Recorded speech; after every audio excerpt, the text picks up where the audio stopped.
In the beginning of the 14th century, Europe was a land of great kingdoms, beautiful cathedrals, and bustling trade. The population had grown to nearly 80 million people. Cities like Paris, London, Florence, and Venice were centers of art, commerce, and faith. The church held immense power, and the feudal system gave order to society. It was a time of prosperity, growth, and confidence. But this golden age was about to come to an end in a way that no one could have imagined. In 1347, a ship arrived at the port of Messina in Sicily. It came from the Black Sea, carrying a cargo of spices and silk, but hidden among the goods were rats infested with fleas. These fleas carried a bacterium called Yersinia pestis, the cause of the plague. Within days, the people of Messina began to fall ill. They developed high fevers, painful swellings in their armpits and groins, and black spots on their skin. The disease spread quickly, and soon the entire city was in chaos. People fled, but they carried the sickness with them. The plague moved through Italy like wildfire. It reached Florence, Venice, and Rome. Then it crossed the Alps into France, Germany, and Switzerland. By 1348, it had reached England, and by 1349, it had spread to Scandinavia and Eastern Europe. No place was safe.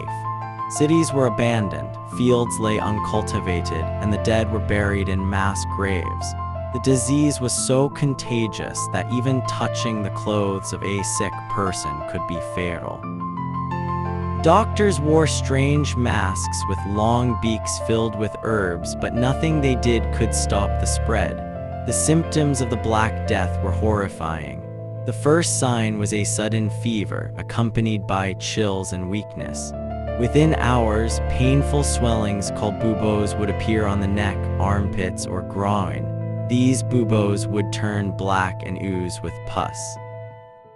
In some cases, the infection would reach the lungs, causing the victim to cough up blood.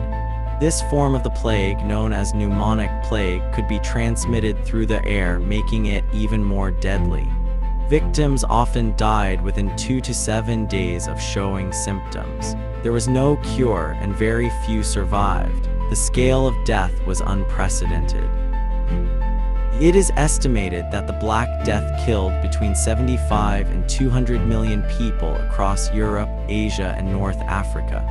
In Europe alone, the population was reduced by nearly half. Entire villages were wiped out. Families were torn apart.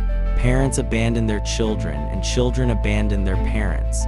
The social fabric of Europe unraveled as fear and suspicion took hold. People blamed outsiders, Jews, lepers, and even each other for the disaster. Many turned to religion, but the church could not provide answers.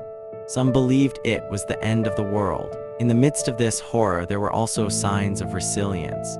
In the village of Eyam in England, the rector, William Mompesson, persuaded the entire village to quarantine itself to stop the spread of the disease. The village remained isolated for over a year, and although many died, they saved countless others. This act of self-sacrifice became a symbol of hope in a time of despair. The economic impact of the Black Death was just as devastating as the human toll. With so many workers dead, the fields remained untilled and crops rotted in the fields. Food shortages became widespread and prices soared. Trade ground to a halt, and towns fell into ruin.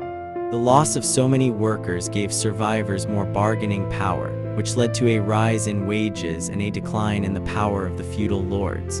This shift in economic power helped lay the foundations for the Renaissance, a period of cultural and intellectual rebirth that transformed Europe. The Black Death also had a profound impact on religion. The church had failed to stop the plague, and many people lost faith in the clergy. This weakening of the church opened the door to new ideas and a more critical view of the world. It paved the way for humanism, the scientific revolution, and the questioning of old authority. In the long run, the Black Death contributed to the birth of modern Europe. In the aftermath of the plague, survivors rebuilt their lives. Cities were replanted, sanitation improved, and public health measures were introduced. The word quarantine comes from the Italian quaranta, meaning 40 days. It was introduced in Venice as a way to prevent the spread of disease by isolating ships and their crews for 40 days. This practice laid the groundwork for modern quarantine and public health systems. Even today, the Black Death serves as a powerful reminder of the fragility of human civilization. It shows us that progress is not always linear, and that nature can still humble us in ways we do not expect. It also reminds us of the resilience of the human spirit. Despite unimaginable suffering, people found ways to survive, to adapt, and to rebuild. They did not let the darkness define them. Instead, they used it as a stepping stone to a brighter future. The story of the Black Death is not just a story of death and despair. It is a story of survival, renewal, and the enduring strength of humanity. It is a warning from history, but also a testament to our ability to overcome even the greatest challenges.